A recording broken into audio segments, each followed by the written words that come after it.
What's up guys, it's a deflated ball sack filled with evaporated milk here, and today we're doing another Q&A. We do that every 10 videos, and honestly, I kind of miss you guys. I miss doing this, so let's get right into it. Our first question is coming from Chico Bico, always good to see you here, asking if I'm gonna continue the What Loadout Would They Bring series.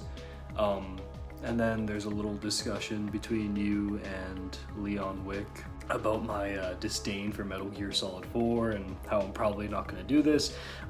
Actually, the next video I'm working on is a loadout series for Metal Gear. It's not on 4 and it's not on the original Metal Gears. I might tackle those. Again, this channel is literally me doing and talking about whatever I feel like doing. I don't make any money from this. I don't have any ads on my videos. Like, this is just a pure creative outlet. This is my happy place, you know? So I might get to those someday. Probably not soon.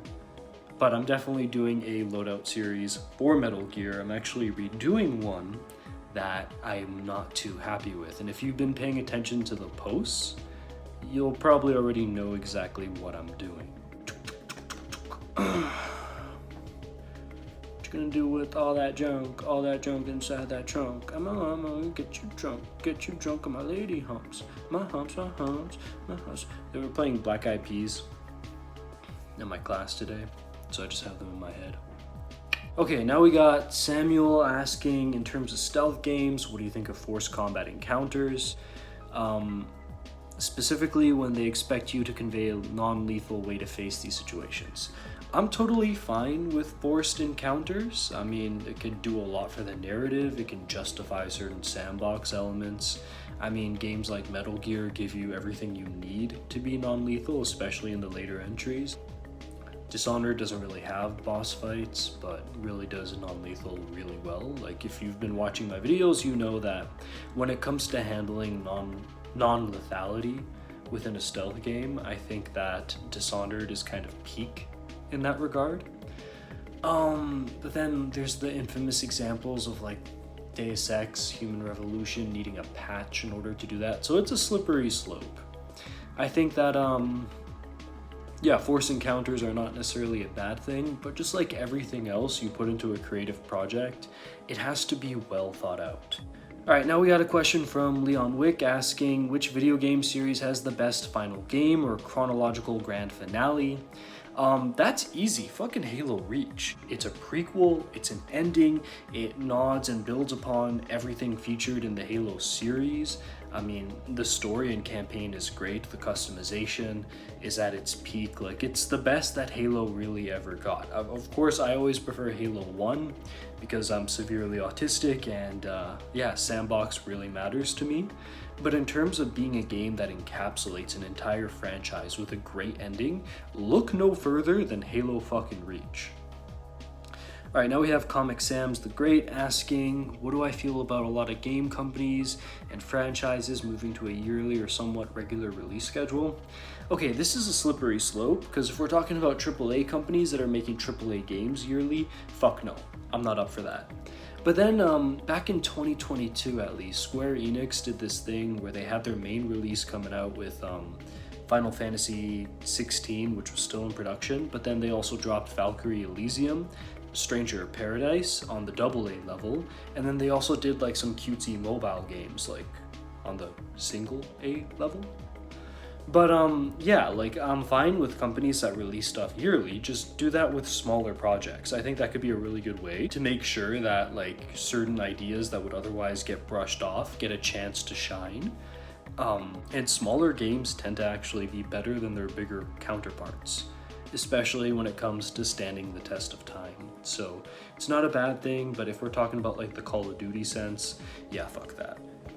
Ooh, my hand hurts. Now we got a question from Flynn to Flinner, who's asking, do I play games outside of what I usually am drawn to? Do I stick with what I like?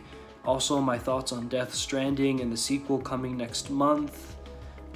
Death Stranding, I don't really think much of. I'm not a fan of Kojima's style of writing. Again, I've always said that's like the main weakness of the Metal Gear saga.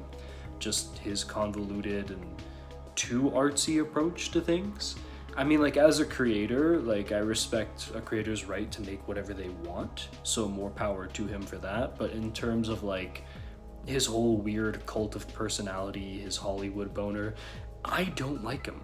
That's a personal thing, that's a subjective thing. You can think whatever you want, you can suck his cock for all I care, but, like, yeah, I might play Death Stranding and its sequel way down the line and treat them as, like, art house games and see if I can enjoy them, but I'm not really paying attention. In terms of playing games outside of what I'm drawn to, I mean, I'd like to think I have a pretty wide palette, like from Metal Gear to Halo to stuff like Haunting Ground. I do a lot of niche horror games. I'm probably one of the few people alive that has played like Rule of Rose, the weird Bloodstained Ritual of the Night on the Switch I play, Mario Party. Like there's not one genre or type of game I really like. I kind of bounce around to whatever is fun because, oh my god, guess what? Video games are at their best when they're fun, right? In terms of games that I don't usually go around, probably like hardcore survival games. Like take Zomboid, for example. I'll play that with my brother because it has split screen. I'll play that on my own sometimes, but after I heavily mod it to be more action oriented. I guess you could say like the one kind of game I stay away from is something that is extraordinarily menu heavy, which is very weird because Snake Eater and Resident Evil 4 are some of my favorite games, but you know what I mean. If I'm spending more time in a crafting menu or sorting out the shit I pick up, or needing to scratch my character's balls so they don't kill themselves from depression, like I have a hard time playing Sims unless I'm doing that like split screen and stuff like that, which you can do with the original Sims on original Xbox. But yeah, I tend to play a lot of stuff. Maybe sports games, but then I mean even fucking Wii Sports, you know? Alright, now we got a question from Veselikov. Metal Gear Solid Delta Sons of Liberty, yes or no? No. How about Metal Gear Solid 6? How about working ports of the rest of the Metal Gear games on modern consoles? How about reasonably priced ports of those older games? You know, like, it's cool, like remakes can be great and all, but I'm always gonna want something that's fresh. Like I have this thing called the document of Metal Gear Solid 2, and on that you can go through it and see the concept art, hear from different developers, mocap actors, you hear the philosophy behind what's going on, and you see everyone that was involved in making that game what it was, and how they were putting a lot of themselves into building this fresh idea. Now when you're doing a remake, I feel like that spark, that kind of creative push and beautiful team effort just isn't really reflected the same, because like, you know, you're just remaking something that's already there. You don't have to think about, okay, what's gonna happen next in the story? What gameplay mechanics fit in with what we're trying to do? What trends do we follow? What are we not following? I mean, like, I'm sure there's a lot of that goes into remakes, but like, I'll always value something novel, something that's trying something new. If anything, that's one thing I'll give Kojima props for, is that with each Metal Gear entry, he did something, I shouldn't say Kojima because it's really the whole team, but you know, that whole philosophy of creating something new with each entry, each sequel is its own unique thing. I really like that. So I'm super excited for Metal Gear Delta. I'm gonna get it on Xbox, I'm gonna get it on PS5 so I can record it. Definitely gonna make a lot of content with it, but like, yeah, I prefer new games. All right, we got Chico Bico again. Have you ever tried playing Metal Gear Solid 5 with the Japanese dub? I did it by changing this, it fixes repetitive voice lines, Venom's a lot more talkative, Also, another question, will you do another Custom Guns Part 2? Still a big fan of this channel. Thank you, boss. It's always good to hear that. You think that like dies off, that feeling of just, oh wow, someone appreciates what I'm doing, goes away after 6 years, but it really doesn't. Thank you for that. In terms of trying it with the Japanese dub, I have. I don't know, I just didn't really keep it on for that long. I mean, you know, I'm messing with Metal Gear Solid 5 with mods now, so I can fix a lot of the issues I have with it without that sort of thing. In terms of doing Custom Guns Part 2, maybe? I mean, like, maybe? I mean, like, again, with Metal Gear Solid 5, I feel like when it comes to the guns in that game, it's one of those games that has like hundreds of guns and then even more with the crazy custom combinations you can do, but it's like, there's still only 5 worth using, so it's like, I don't know. But maybe. Or maybe I'll do like modded guns in Metal Gear Solid 5. If you want me to talk about guns in Metal Gear Solid 5, I'll find a way to do that. Hell, I'll probably just naturally come up with something, because again, I'm severely autistic and I tend to hyperfixate on things. I think my neighbors are just being as loud as they possibly can. You know, I actually live next door to like a dude that will do jump rope on like a balcony hallway area at like 2 a.m. So it's super dark out there. His rope is hitting like my window, his window, everything else. And like he could fall off super easy. It's like some people genuinely have no sense of self-preservation. All right, so our last question comes from Grimace the Menace, which I don't think I've seen you ask a question here before, so it's always nice to see a new face.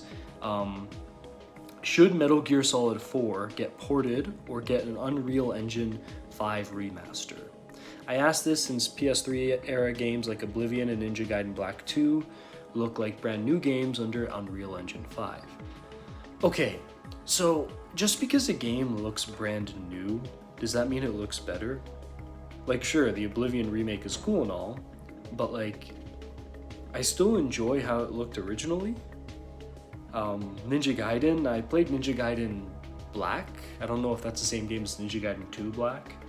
I don't think so, because this one was on the original Xbox, but like, sure, like it's cool to like update them, and if that's a good way to like get them onto modern consoles, I'm all for that.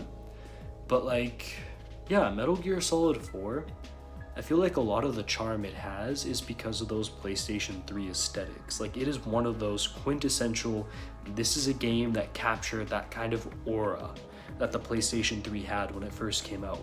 Look at the menus, the codecs, like the weird borderline Frutiger arrow kind of like see-through like UI components within like the codec menus or gun menus and stuff like that. The way that like instead of looking like plain ass wax models, they actually look still like PS3, but like there's artistic intent with how everything looks. So one of the things I really like about Metal Gear Solid 4 is the way it looks. So I don't know if I would want it to just look like another generic Unreal 5 game, but I don't know, if that's the only way it's gonna get ported to modern consoles, then yeah, go for it. So yeah, those are all the questions that I had on the post. If you have a question or you want to like bring something up after the next 10 videos, there'll probably be posts in between there. Check those out, put your questions. Anyways, this has been Evaporated Milk within a Deflated Ball Sack. For my long-time repeated commenters, it's so cool that we're still here doing this 6 years later. For the new ones, like, I'm glad you're here. I hope you stick around. I like hearing people's thoughts and opinions and in these Q&As, because they tend to be a lot more productive and interesting than just the random, you know, 1 millionth comment being like, oh my god, this guy doesn't like the 1911. Oh, he's complaining about a lot of guns. That's so weird. Like, what's the fucking point of that? Even though I explained the point in the video. So these are kind of like a much better alternative to that. So I enjoy this. I hope you do too. This has been Pliskin. Over and out. This is Solid Snake. Hey, subscribe to Pliskin Boy. God damn it. You heard him.